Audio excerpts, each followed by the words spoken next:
What's up, guys? We are back with another G.I. Joe reaction review from Super7, taking a look at Wave 3, and this is a stacked wave, just like all the other waves so far. We've been getting really long, really big waves that also include a lot of crazy army builders, and this one is no different. So we've got a big old mess of figures this time. We've got 8 different figures to talk about, and that does not even take into consideration all the variants. There are 2 army builders in this.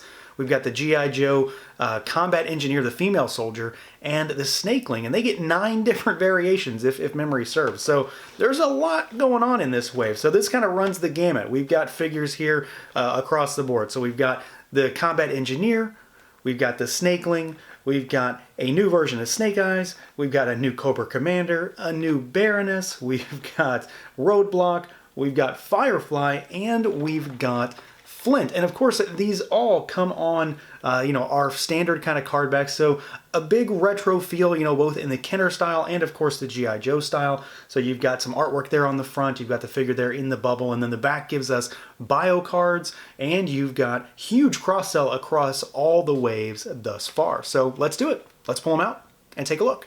And here we go, out of the package, Wave 3 G.I. Joe reaction. And since this wave is split right down the middle, Joe's, Cobra, I'm just going to do them kind of all at once. So we're going to do a section of the Joes, and we'll do Cobra next. So we've got Snake Eyes, Flint, ROADBLOCK, and we've got our female G.I. Joe soldier, the Combat Engineer. So that one, again, is going to be a 9-figure variant type of situation. So they've done this with, green shirts, with Cobra Troopers, with the G.I. Joe Sailor, all that stuff. So they're really going hard when it comes to trying to give you, army builders, and then not necessarily just the same army builder over and over again.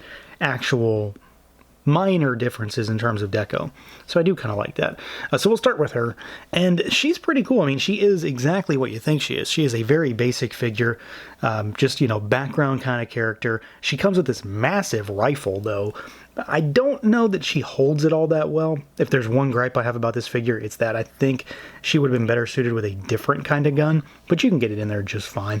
I think the deco on her, though, is really nice. She's got pretty nondescript features across the board, so just unrecognizable human female, basically, is what it comes down to with this. And, that's the thing for these army builder figures. So she's going to be good if you want to just build your ranks and that kind of thing. Now, I'm going to run through articulation real quick, and she's going to be our guinea pig just to knock it out. You've got your swiveling head, you've got swiveling arms, and you've got swiveling legs. It is the template for all things reaction, so if you mess with one, if you mess with this one, you know exactly what's going to happen with the rest, especially if you're going to go crazy and build your female soldiers to go alongside the other army builders in this line. Next up, we've got ROADBLOCK, and he looks fantastic. I'm pretty happy with him. The mustache looks great on this guy. Big, bushy mustache. Bald as the day is long, too, which I think is fantastic. He's got the grenade sculpted down his chest. He's got the camo patterning, so deco is really, really nicely done there. There's a lot going on with that particular shirt design. He comes with the big rifle. He doesn't, of course, get the big monster gun that I think a lot of folks really expect him to get. But for this line, I'm pretty happy with something like this. Although I kind of think this gun might have been a better option for him. So maybe I'll swap that out. I'll never do it. I'll talk about it and never do it. But he looks great. He's got these big burly arms, so those are a little bit different. He of course is getting a variant in the PSA collection alongside Mutt. So you might end up with 2 of these that are in sort of a non-Wave 3 release. They're, figures apart from these. But I think he looks pretty fantastic. Paint is really nicely done. There's a lot of unique stuff about him when it comes to sculpting. And again, you can't have Joes without having ROADBLOCK.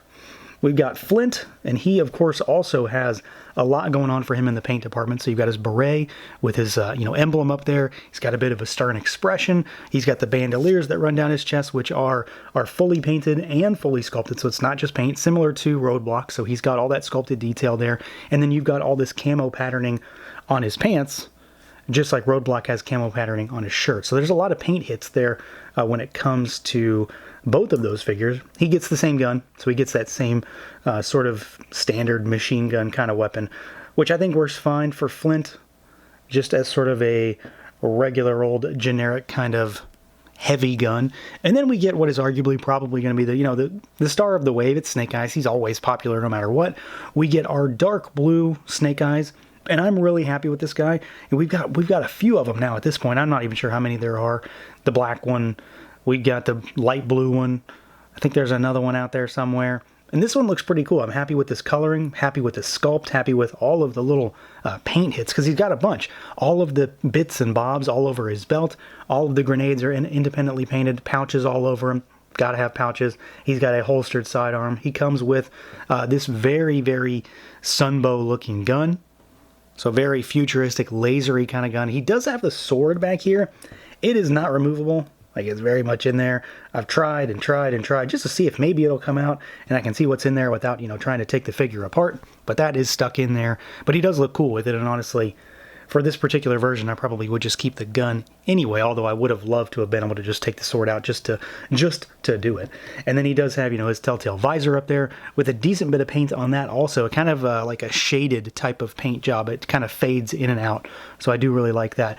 So you've got, you know, yet another Snake Eyes, but how many Snake Eyes is too many Snake Eyes? So this is a pretty solid batch of Joes. You know, again, you're getting some heavy hitters, you're getting a repaint in many ways, and then we're getting yet another, you know, generic army builder. And this time I think they're going a little bit of a different way when it comes to this one, because that's not what I expected to see maybe at all when it comes to this line, but certainly not this early. So we've got a lot of variations when it comes to army builders in the line. And then, of course, within her, you know, once she's out, you're going to get, if you want them, a whole mess of mix and match opportunities depending on how you want to build that troop. The star of this wave, though, well, this star half of this wave is the Cobra wave. And that, you know, that's me personally speaking, but I generally lean towards Cobra anyway. I find their designs to be a lot more appealing. So we are getting some repaints, and we're getting new stuff in this line. Or in this wave, we're getting a new army builder. That is, again, something that I was not expecting. So we've got a new Cobra Commander here. So we've got the dark blue version with the super metallic gold accents. And this might be my favorite one outside of the fact that, you know, he doesn't have a vac metal mask. If you could just add vac metal onto this one, I think I'd probably be even more excited about it. But he looks fantastic. A lot of great paint on this guy, so all of that metallic for the pinstripe on the pants, the belt, you've got the bracers, the belt things down there, and the little, you know, adornments, bits and bobs on his chest. He does come with a very, you know, lasery, futuristic kind of pistol. Pretty okay for a Cobra Commander, I think. Just the little pistol works just fine. Nice metallic paint for the mask, and then of course you've got his helmet up there. Same articulation scheme as any other figure in the line, so everybody is very much on par with each other. But I think he's pretty fantastic, even for, you know, a figure that is a lot of repaint. He does look pretty fantastic. And then we've got our new army builder. So this is a Snakeling, the, you know, like Cobra Recruit. And this guy comes with some really interesting accessories. So he's got, you know, like engineer kind of accessories. So he's got a mallet. He's got this monster monkey wrench. That thing is humongous. It's like 1.5 inches long. So he's got some pretty wild accessories. I mean, wild in the sense that they're not normal accessories for a toy. He's got pretty minimal paint applications, but they are impactful just based on the fact that he is still a unique looking figure. You've got that big Cobra emblem emblazoned on his chest, and lots of grays and sort of, well, darker grays. He is, of course, an army builder. So just like the Joe Combat Engineer, he is going to be around in like 9 different variations with different ethnicities, different skin tones, and I believe some different weapons, pack-outs, just based on which ones you get. So if you want to go crazy, if you're one of those kind of guys, you can get nuts with him and, you know, really build out your core when it comes to the Snakelings. We get another Baroness, so this time we've got the gray suit. And she looks fantastic. I'm most happy with the glasses on her. Like, they look really good. They're not so tiny that they don't really work, but they're not so big that they make her head look ridiculous. So they are, of course, translucent, and they actually function as glasses, you know, would. She does have a decent bit of sculpt all over, so the belt is sculpted, all the ribs on her pants are sculpted, the buckles on her shoulders are sculpted, and then, of course, she does have the Cobra emblem emblazoned on her chest. She's got the long head of hair. It does get in the way of articulation, so she doesn't have a lot of movement potential up here. The scheme is still the same. She does come with a little pistol. just a little guy here, little tiny pistol. And then she's also got this big monster gun, which she honestly kind of has a hard time holding. It is longer than it needs to be, I think. Like if it actually touches the ground, if if it's fully extended down. So I'm not a big fan of that. But if you want to have her hold it out, I mean, it's huge. It's kind of comically oversized, but I am pretty happy still to have this particular version of the Baroness. So throw her with Cobra Commander, throw her with Destro, and you got your little crew going. But ultimately, the star of the entire wave, for me at least, is this Firefly, because he looks absolutely wild, and his colors are so crazy, and they just absolutely pop.